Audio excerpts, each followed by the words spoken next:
Hello, my dear students. Now we are here with the chapter third, and that is current electricity. In current electricity, first of all, we will define electric current. What is the unit of electric current? What is the definition of electric current?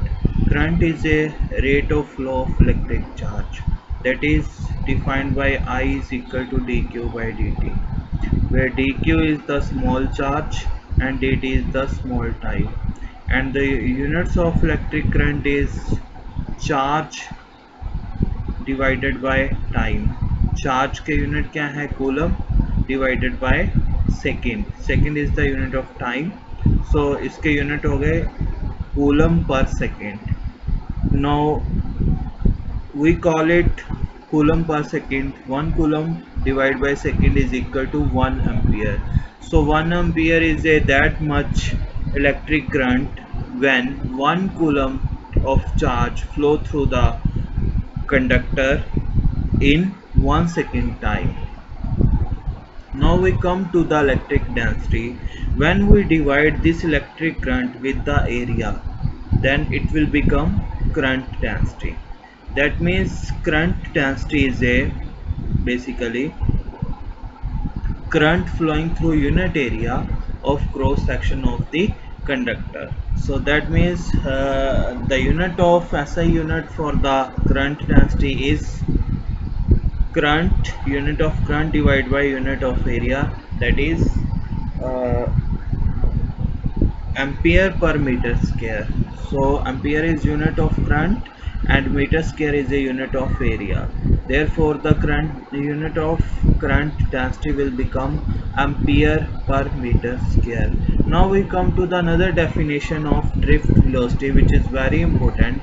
Then we have to define what is the relation between drift velocity and electric current. So before starting driving this relation, we have to define what is drift velocity and how it is differ from the term velocity. Basically there is another kind of velocity which we can call it in conductors, because the electron are traveling with the velocity in the conductor, which will be drifted in the presence of electric field.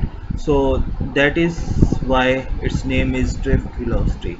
Now starting to define drift velocity. In the absence of an electric field inside the conductor, free electron are moving. For example, this is we have this conductor which is cylindrical in shape, and electron is moving freely in the absence of electric field. Now we have applied this electric field E, so these electron will oppose the direction of applied electric field, because if the electric field is applied in this direction, then the electron will flow opposite to that means in the along this direction, because the electric field is applied in this direction and the electron are moving in this direction. So the free electron are moving in the presence of electric field, and which oppose to the direction of electric field. Then the velocity of these free electron is referred by drift velocity. So drift velocity is the average velocity acquired by an electron in the presence of external electric field, which is called drift velocity. So now we have to define what is the relation between drift velocity and electric current. For deriving the relation between drift velocity and electric current, we have consider a conductor of length L and number of density of electron n, where n is the number of electron per unit volume, and this is the conductor which is cylindrical in shape, and electric field is applied along this direction, and electron are moving opposite to the electric field along this direction. So what is the length of this conductor? Length, if we take if we take small distance, delta x will be traveled by the electron, and delta x be the distance of or we can say length of this conductor. So it can be defined in terms of velocity, because we know that velocity is displacement over time. So here is delta x upon delta t. So we can write it delta x is equal to vd. Vd stand for drift velocity, vd into dt, because this dt comes to this side and it will become vd into dt. So length of this whole conductor will become vd stand for drift velocity into dt stand for small time taken, and the number of free electron in this direction. We have total number of electron a vd into dt. Vd into dt is a distance travel, a is the area of this conductor, and this is multiplied by n, where n is number of electron per unit volume. So small charge will be taken as, because we have NeAVD into dt. So small charge will be taken as multiply by here we can multiply by uh, NeAVD. This is the same term. This, see here, dt is here, vd is here, area is here, n is here. So we have multiplied by only this term e when we are taking this charge, small charge dq. So e is the charge on electron. What is the charge value of e? 1.6 into 10 raised to power minus 19 coulomb. So from this relation, if we come to this dt to this here, it will become dq by dt, and we know what is the dq by dt. Dq by dt we have defined electric currents. So electric current, it will become I is equal to, if dt comes to here and dq by dt become I, and it will become I is equal to NeAVD. NeAVD. So we have relation I is equal to NeAVD, because I is equal to dq by dt. So this dt come here and we get this relation I is equal to NeAVD, which is the relation between drift velocity and electric current. If we define the relation between drift velocity and current density, then we divide this current to with the area, and area from this side cancel. It will become J is equal to NeVD. J is equal to NeVD, which represent relation between drift velocity and current density. This is the relation between current and drift velocity. So now we have defined two relation here, relation between current and drift velocity. Next is relation between current density and drift velocity. Now we come to another expression, which is relation between, now we come to term mobility. Now how mobility is defined as? Mobility is the ratio of magnitude of drift velocity to the electric field strength. That means if we divide this drift velocity with the electric field, we will get mobility. And what is the unit of mobility? Mobility, this mobility we have taken into in term of relaxation time also, and in term of relaxation time, we have defined here mobility. Vd is equal to minus e upon m into tau. This is another important relation this we can also define from here.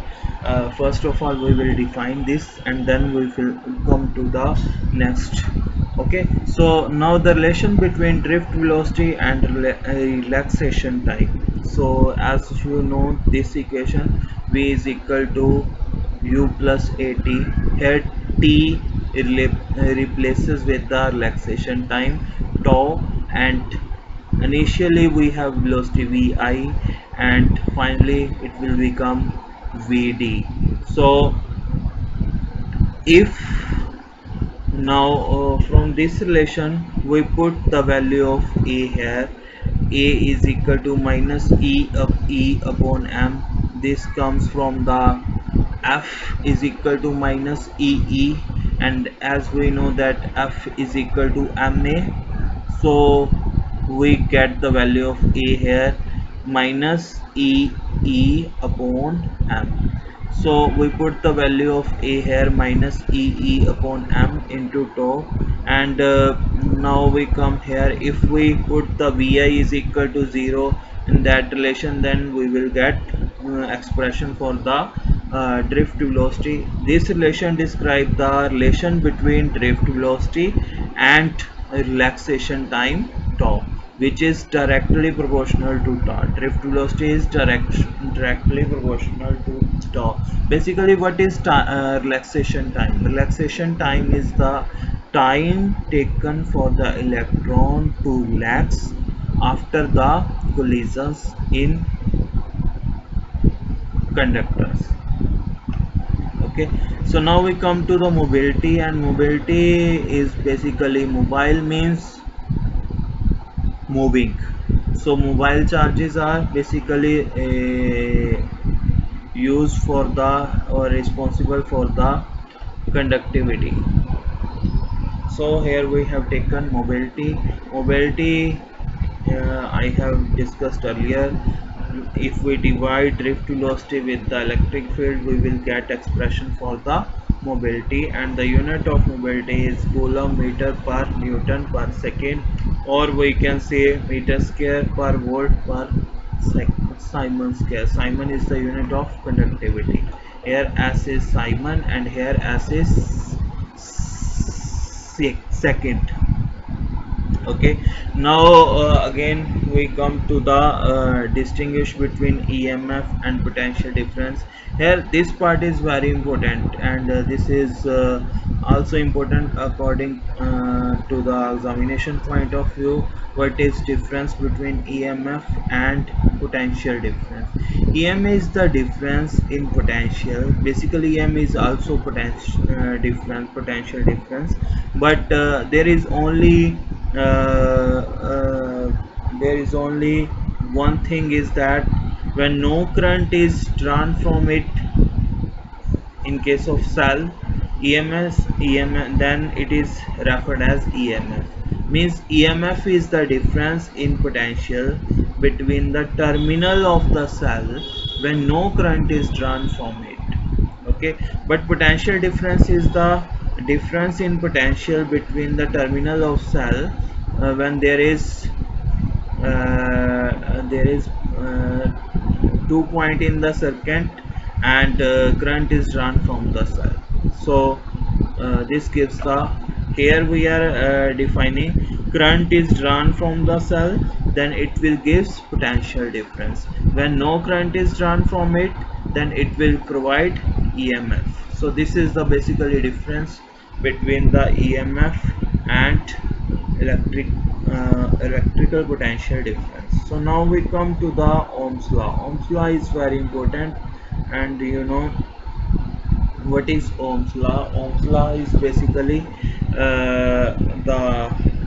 this is the definition of Ohm's law. V is equal to IR. Mathematically we can write it like that, V is equal to IR, and Ohm's law states that at constant temperature the current flowing through a conductor is directly proportional to the potential difference between the end of the conductor. This is very important definition of Ohm's law, and this current is directly proportional to the potential difference. I is proportional to the potential difference, and here we have taken V is equal to IR, and R is the resistance of conductor, resistance of the conductor.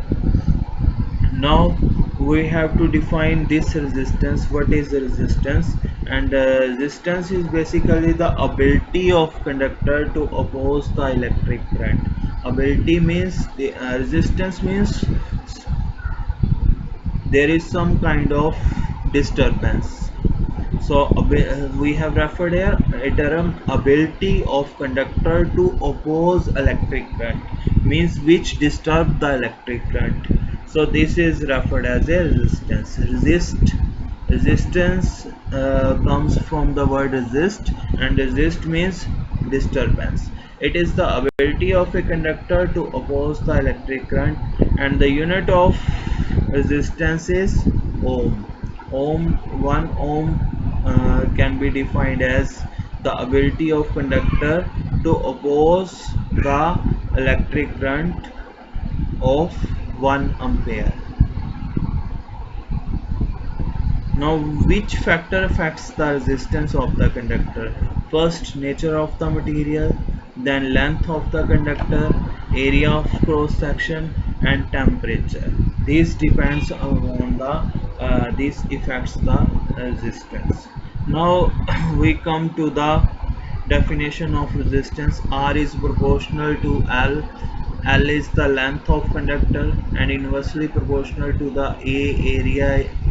A is the area of conductor. This means R is directly proportional to L by A if we combine these two things, and then if we remove this sign of constant of proportionality, then here rho comes into the picture, and rho is the, we can say, constant of proportionality, which is defined by resistivity. So we have derived here formula R is equal to rho L upon A, where rho is the resistivity of the conductor. And what are the unit comes from this, unit for the resistivity comes from this. If we take A this side and L in the denominator, it will become R A upon L, and the unit of our resistance is ohm.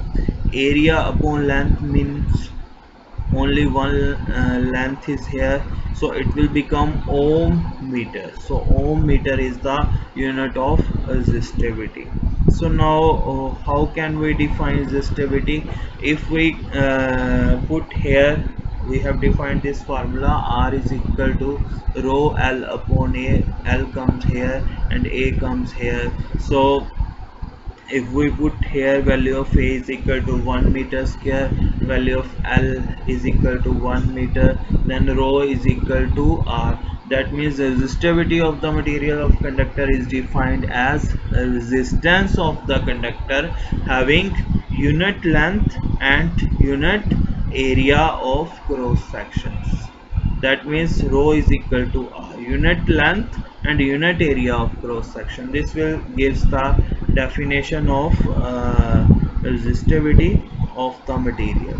So resistivity of the material is defined as, this is very important definition which comes here.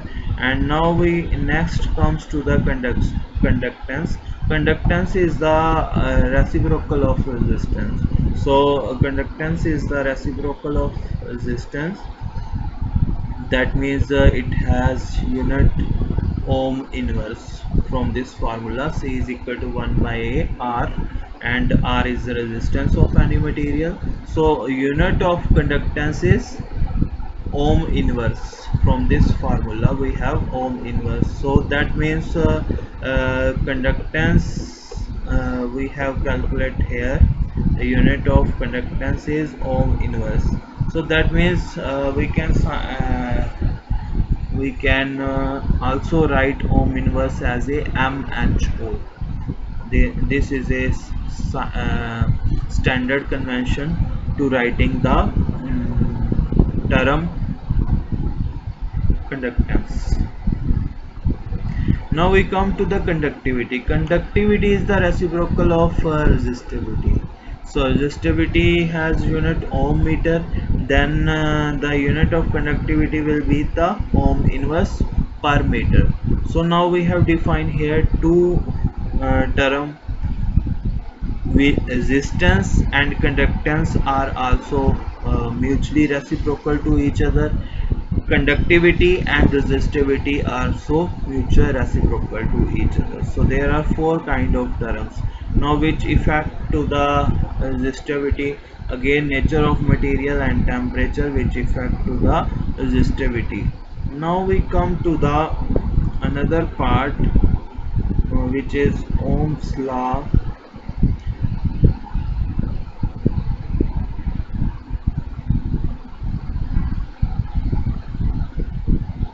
Yes, this part. What are ohmic substance? This is another important part. What are ohmic substance?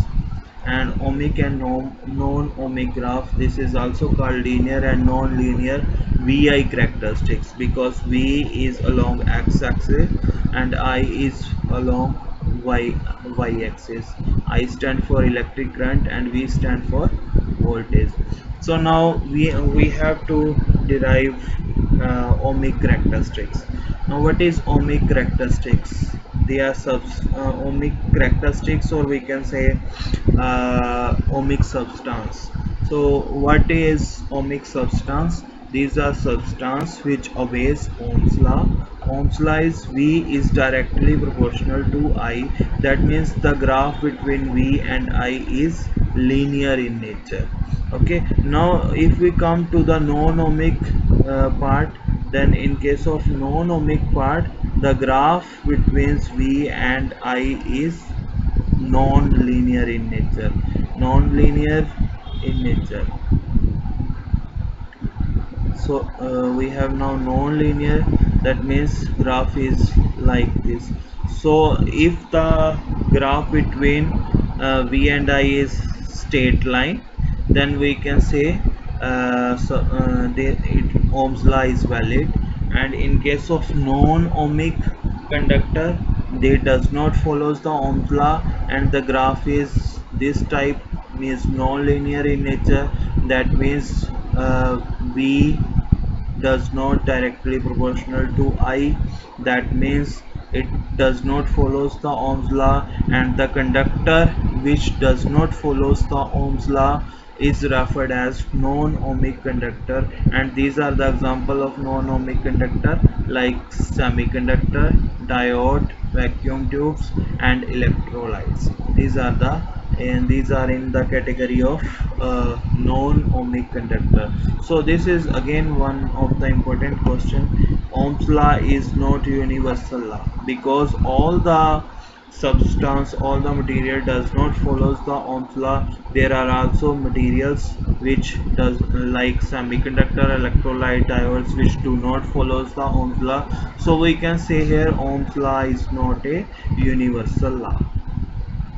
Okay, so this I want to conclude here the lecture. This we have today learned from this lecture. And now I want to stop, and next week we'll do in next part. Okay, thank you.